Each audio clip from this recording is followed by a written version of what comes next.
بەێ بینەران بۆ دانوستاندنێ زێدەتر دیسان بۆ ڕەوشان هەیە باژێر مووسن نها بەیاواکی زیندی هەڵۆ پێنجوینی ئەندامی سەرکرداتیەکەتیان نیشتیمانیا کوردستانê lê xazir dê gelmeda ye.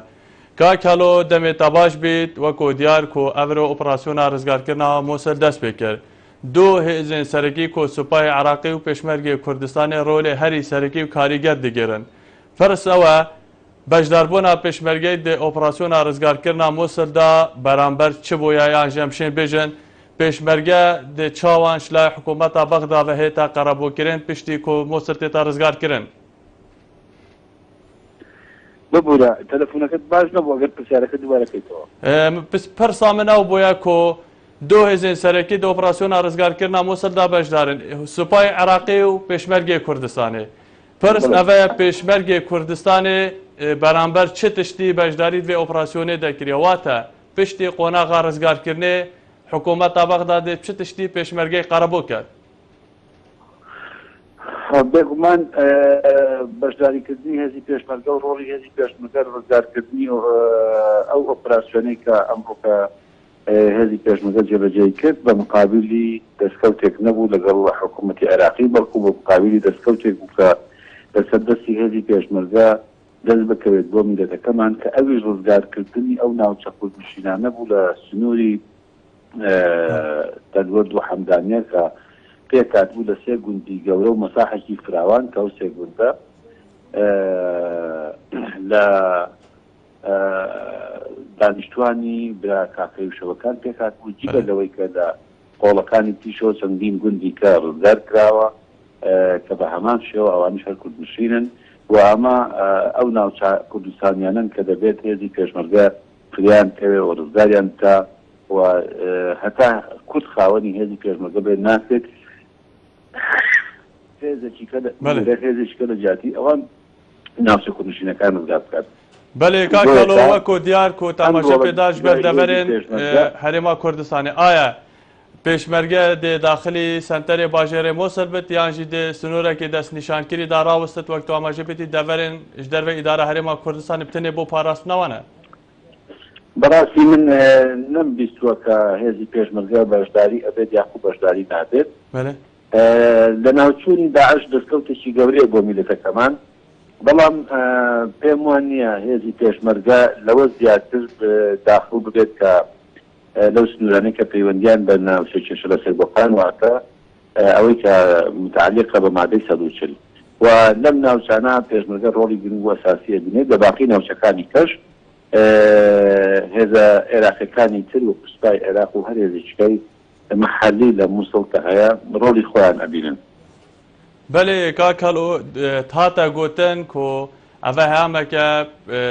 داخوایانەیە جودا جودا دەربارەی هەندێک وڵاتن دەردۆرن عراقی تایبەتیژی تورکیا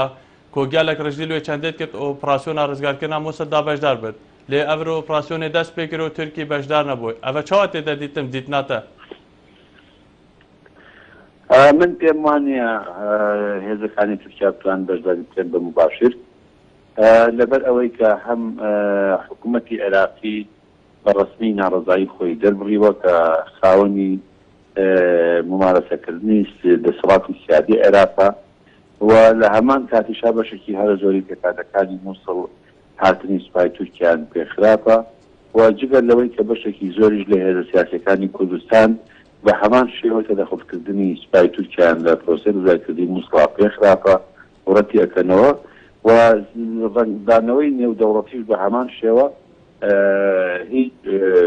لە بەرژەوەندی بۆ چوونی تەدەخڵکردنی تورکیان نەبووە لە پرۆسەی ڕزگارکردنی مووسڵ لەبەرە من پێم وایە مباشر ڕاستەوخۆ هێزەکانی تورکیا بەشداری نەکەن و ئەگەر شێوازی پێیان هەبێت بۆ ئەجندایکی خۆیان نازانم دەبەرەوە خۆمان نزانین هەموو داگەزانین کە سیناریۆ زۆرە ئەوەی کە من قسەی لەسەرەکەم ئەو واقعەیە کە نەگونجاوە و ناکرێ و نابێت هێزێک بە زۆری زۆرداری بێتە ناو پرۆسەیەکەوە کە لە هاتنەکەی شکو گومان هەیە. بەێ تاماژە پێدا کۆ پتیریا لاینی سیاسین هەرێمی و حتاین عراقیژی کۆ دژی بەشداریا تورکیانە تەمان دەم دە بەرپرسێن بلندێن بەغداژی بەشداریا تورکیا ڕەت کردە لێ ئەvە دەمێکێدا کۆ هێزەکە تایبەتە تورکی لێ باشیکێ بنەجهە ئایا ئەو هێزە ئەرکەوێت لەوێ دەبێت دێ چ بێت؟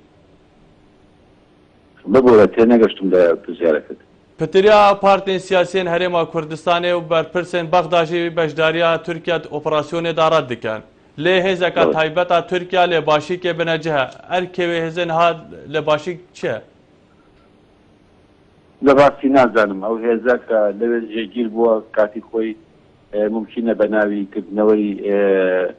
سەربازگەیەک بۆ ڕاهێنان بووبێت لەمانەوە و نەمانەوەی پەیوەندی بە ظروفی سیاسی هەرێمی کوردستان و ظروفی سیاسی هەموو عێراقەوە هەیە و ئەگەر عێراقیەکان بە کورد و بە هەموو پێکاتەکانیکەوە بە حەقیقەت بتوانن خاوەندارەتی نیشتیمانی خۆمان بکەین و بیپارێزین بە هەموو دەستێوەدانێکی دەرەکی بێگومان سوپای تورکیاش جێگای نابێتەوە و ئەگەر مەشاکیلەکانی خۆمان حەڵکەین بێگومان سوپای تورکیاش جێگای نابێتەوە و ئەگەر مەشاکیل هەبێت و ئەو فەراغەت دروست بێت کە